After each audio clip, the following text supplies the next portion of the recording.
Hey guys, how are you? David Franco here from datafranco.com with my update from today's Apple event all about the iPhone 5, new iPods, brand new iTunes, and a bunch of other stuff, so let's just jump right into it. First of all, as always, Tim Cook did take the stage and he talked about numbers of retail and whatever, so let's go over that stuff real quick. Retail numbers, 380 Apple stores in 12 countries, soon to be 13 because I believe they're in the process of building one in Sweden as we speak.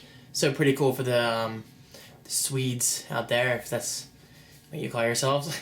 7 million Mountain Lion upgrades have been sold, which is pretty insane if you think about it. That is the fastest selling OS X update yet. Pretty cool. 17 million iPads were sold in April through June.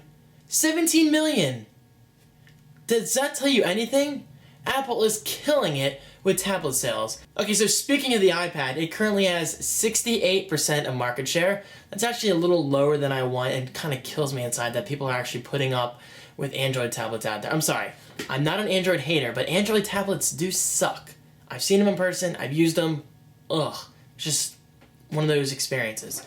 Anyway, moving back onto iPad land. There have been 400 million iOS devices sold through June of 2012.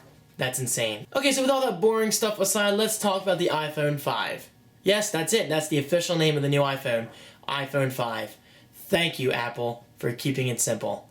So this pretty much, well, almost in a way, confirms that we will see an iPhone 5S, then iPhone 6 and 6S, and 6S sounds like success. I don't know what they're going to do about that. But yes, iPhone 5 is the name. Of course, it's the thinnest and lightest iPhone yet. It's 7.6 millimeters thin, 18% thinner than the iPhone 4S, which is right here. I love my phone. Best phone ever, at least in my opinion. 20% lighter than the iPhone 4S. 326 pixels per inch of a resolution of 1136 by 640. Of course, Retina display as always. But get this, it's finally 4 inches. Yes, the current iPhone is 3.5 inches, which personally and honestly I'm okay with, but 4 inches, pretty sweet. I'm not gonna lie. 4 inches does sound like the sweet spot for most people. Anything bigger than that, you might as well get like a Nexus 7 or an iPad mini, I quote, because that doesn't exist yet. Anyway, because this new display is 4 inches and the current one is still 3.5 inches, this does mean that Apple fully optimized all their first-party apps to, well, fit the new display very well. It doesn't look like stretched or anything. For instance, iCal, they use an example on stage. They showed the calendar app. Apparently, it shows like an extra week of, days, which is pretty cool. And that goes for anything else. So I guess texting, you can see more messages. And it's pretty self-explanatory. But then again, it's maybe one of those things you're going to see in person to really appreciate. However, that does mean the old apps, such as, current third-party apps, are still running as if you're using an iPhone 4S or below. In other words, a 3.5-inch screen. I forgot to turn my air off, that's okay, I'll leave it on. But this means all your old apps will run Letterboxd, which isn't a huge deal. You just got to get some app updates from the developers. So this means you'll be seeing app updates in the coming week or so, actually probably coming 2 weeks, for apps such as Angry Birds and Evernote and whatever else you use. The iPhone 5 does have 44% more color saturation, which is always good because I love good color. I love saturated colors, and please, more is usually better. And because this is a 4-inch display, this means we're even closer to that 16:9 aspect ratio, which is awesome. That's something I've never really liked about the iPhone and the iPad, is that watching movies, you either have to double tap to zoom in and it crops, leaving content unnoticed on the sides, or if you double tap, it zooms out and you see that letterbox thing going, which I'm not a huge fan of. But the fact that the 4-inch display is more close to a 16:9 aspect ratio, this is very good news. Ultra-fast wireless, that is what Apple is referring to when talking about 4G, LTE. So yes, the iPhone 5 does indeed have full LTE support for Sprint, AT&T, Verizon, and T-Mobile. Does anybody use T-Mobile? Seriously though, excellent news. Finally people can stop bitching and say, oh David, the iPhone doesn't have 4G. Well, here you go. Use it, appreciate it, enjoy it. Speaking of better, the iPhone 5 does not stop there. It now has an A6 chip, which is awesome. This means 2 times faster CPU than the iPhone 4S and 2 times faster graphics. More is always better, right? Well, usually. Well, that kind of goes against my next statement, is that the iPhone 5 still has an 8 megapixel camera, which is the same as the iPhone 4S, but apparently the optics have been improved here and there. I don't really know details, so don't go by me. But still, either way, 8 megapixels. The current camera on the iPhone 4S kicks ass. It's one of the, I believe it's one of the top rated cameras on mobile devices out there. So if that doesn't tell you something, I don't know what does. So yes, 8 megapixel camera, thinner than the iPhone 4S, and it now has panorama support. So that means you can take those wide angle shots of oceans or your mansion. I don't think you're in a mansion, right? I know I'm not. Camera talk does not stop there. Let's talk about the FaceTime camera. FaceTime camera, that is the front-facing camera, is finally 720p. Now, don't take that with a grain of salt. This is a big, big deal to people like myself and you watching this video right now. It means we can finally vlog on our phones while seeing ourselves. This is a huge deal. 720p. It's fine for most people. It's fine for me at least. This video is in 1080p, but it's going to go up in 720p. The point is, appreciate it, use it, put it to use. Moving on to more upgrades regarding the iPhone 5, guys. This is a complete redesign, which is awesome.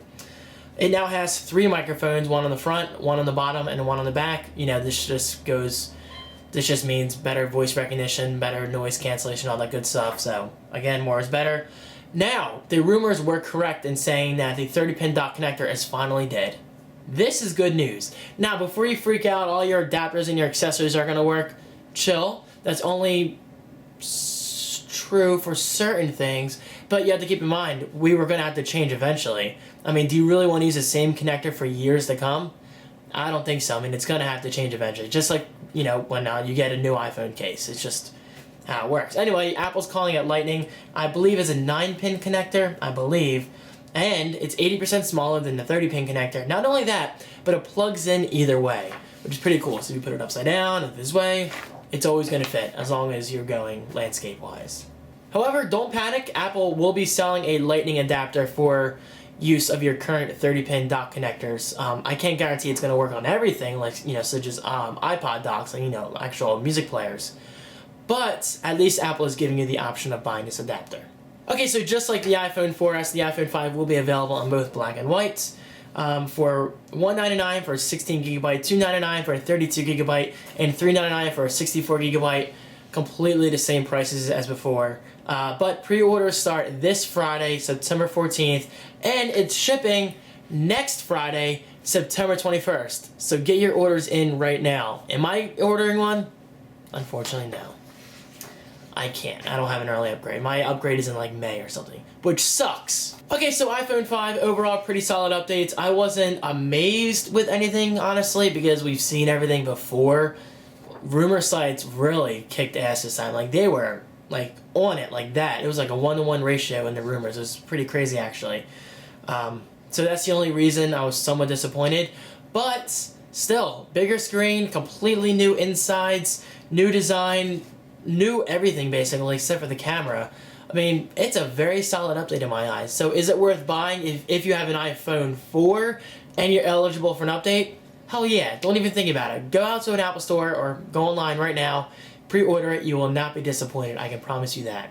iOS 6, let's talk about this real quick. They just went over a quick recap that they already talked about this summer. Again, they demoed the Maps app, it's looking good. Notification Center, you can now tweet and post to Facebook right from Notification Center. That's a pretty big deal for me being the social media freak. Passbook, they demoed coupons and movie tickets, but I don't know if I'll use that, we'll see. Siri updates, more info is available in Siri, such as movie info and actors and all that in sports, which is pretty cool. But you can also even launch apps now, which is pretty sweet. That's a big deal with me. And I have here, etc. So just check out apple.com/iPhone and explore all the features. And iOS 6 is available next Wednesday, September 19th. So yes, if you do have an iPhone 4S, you can install it on there for free. I believe it works on the iPhone 4 as well. I'm not really sure. But I will be installing it on my 4S and my iPad 3. So I can finally have Siri support on my iPad as of next Wednesday. It's pretty awesome. Okay, let's talk iTunes. iTunes has a completely new look. Thank the freaking Apple gods. iTunes, well, a lot of people out there despise iTunes. I don't necessarily despise it. I just use it for podcasting. It's an okay app, but I can definitely agree with most of you in saying the app needs a complete rewrite. I don't know if it got a rewrite. It just got a redesign. It doesn't mean they built it from the ground up. but it looks to perform better. It looks better. And, well, me being a graphic designer, I always appreciate a redesign of anything as long as they're moving in the right direction. So, I cannot wait to download this new iTunes. I'm going to download it today. Oh, no, wait, I can't, because it's not available until late October. I thought that was very odd for Apple to tease us like that. But hey, at least it gives us something to look forward to besides Halloween and my New York City trip for business. But anyway, blah, blah, blah, blah. That's iTunes. iPod Nano. Let's talk about it. Completely new design. Now, I gotta say, my mock-up was somewhat close. So check out my link below at ddfranco.com. It's one of those, I did this like this time last year, but they ended up not really updating the iPod Nano. They only gave it new clock faces with like Mickey Mouse and stuff. But this year's iPod Nano looks a little similar to the one I designed. Do I have an inside connection? You can be the judge of that. Anyway, completely new design, 5.4 millimeters thin, 38% thinner than the old iPod Nano. Really? Current one's pretty damn small. I hope that's right. It has hardware playback buttons on the side. Now, I saw somebody say on Twitter, I'm not going to call them out, somebody said the iPod Nano is too similar to the iPod Touch. I have to completely disagree. The iPod Nano, in my eyes, is for someone who wants to get into iPods and music players and a touchscreen, but they don't need all the third-party apps. And also keep in mind, the new iPod Nano has hardware playback buttons on the side, which I was actually really excited for some reason. I thought that was a pretty cool feature. So if you're jogging or whatever, and there you go, there's my example. If you're into sports, this iPod Nano is for you. You can pause really quickly, play back really quickly, and skip songs, which you cannot do on the iPod Touch unless you use some kind of headphones with a built-in remote. So that's something to keep in mind. iPod Nano and iPod Touch may look somewhat similar, but they're completely different products in terms of the demographic they're going after. I just wanted to get that out there. Anyway, this new iPod Nano has a multi-touch display, just like the current one, the little square one, which is actually pretty cool. A 2.5-inch display at that, and available in 7 colors. Of course, it has full support for photos, videos, FM tuner, Nike Plus, which it means a pedometer is built in. Is anybody else fascinated by pedometers? I don't know why, but I've always thought they were cool. Do you remember a game called, it's like, not Hey You Pikachu, it was like a little Pikachu you put in your pocket and you walk and it tracks your steps? I forget. But also, this is huge. It has Bluetooth support. This is really, really good for those joggers and whatnot who don't want an iPod Touch. Put your iPod Nano in your pocket or your wrist, put on some nice Bluetooth wireless headphones, and keep on running. Of course, like the iPhone 5, this does have a lightning connector, so yes, we're slowly washing away the 30-pin dock connector, and 30 hours of music playback, which is a record for Apple, so pretty cool. And starting at 16 gigabyte, you can get it for $149, which I don't think is bad at all. So that is the iPod Nano. Let's move on to the iPod Touch.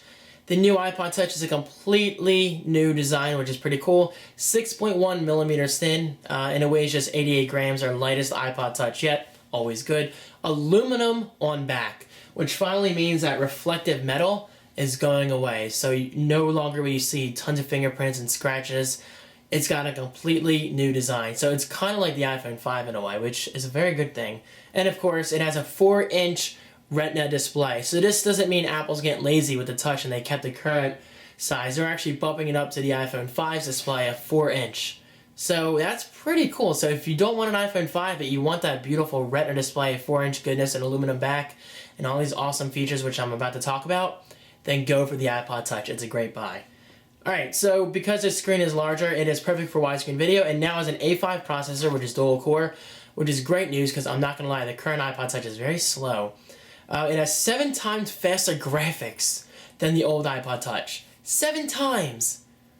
That just makes me excited. Finally, Apple upgraded the onboard camera on the iPod Touch because the current one sucks. 1080p iSight camera, 5 megapixels with an aperture of f2.4 with an LED flash. Now, I gotta say, I really like the LED flash on the back of my iPhone.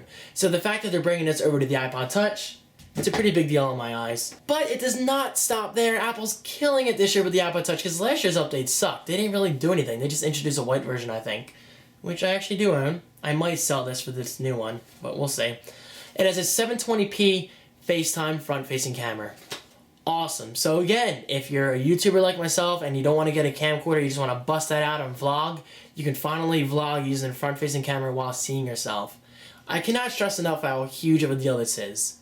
Explore it. Trust me, it will be worth it. iPod Touch Loop. It has a wrist strap thing on the back. I gotta say, this is very odd and interesting at the same time.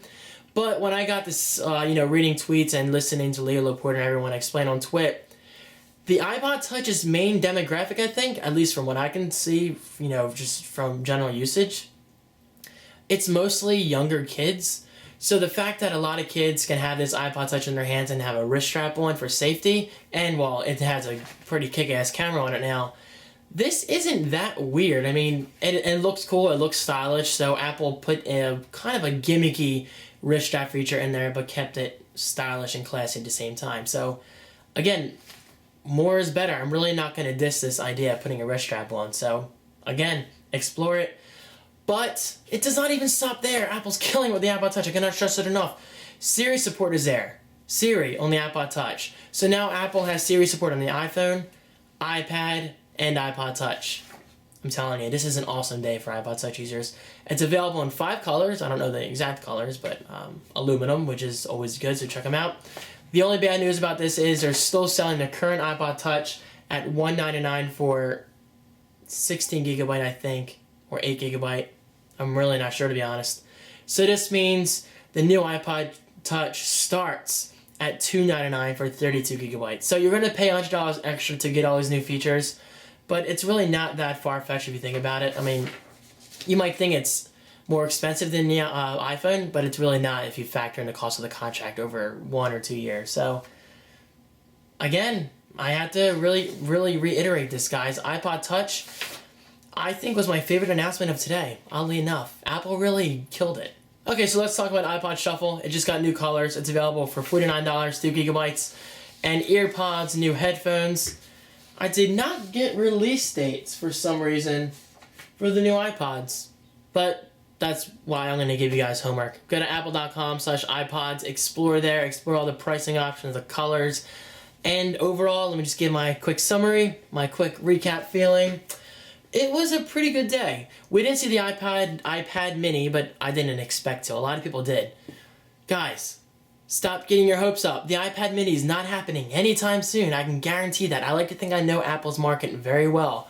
If we do see an iPad mini, don't expect it till at least January, because with these price points, there's barely any room for an iPad mini now. The most expensive iPod Touch goes up to like $400, I think, or something like that. So the only way they could sell an iPad mini is at $399. And, well, that's a good price, but it's really hard to think realistically when you're comparing to all the updates that rolled out today. Okay, I'm not trying to say an iPad mini will never happen, because it probably will. I generally don't think Apple's too concerned about it right now. Yes, they could be working on a concept as I speak. Who knows, but for the time being, it doesn't matter. Enjoy the iPhone 5. Enjoy the new iPod Touch. Enjoy the brand new iPod Nano. Enjoy the new iPod Shuffle colors. Enjoy your new iPad 3. Because it still is a pretty new device. We're not going to get an iPad 4 announced until around January. Which actually isn't that far away. No, around March. Announced in January, released in March. Or April. Okay, I'm talking too much, guys. Thank you so much for watching. Be sure to comment below. What was your favorite part about today's keynote? What were your main disappointments? What were you hoping for that you didn't get? Or just overall, did you enjoy the keynote? A simple yes or no will do. Thank you so much for watching, and I'll see you soon.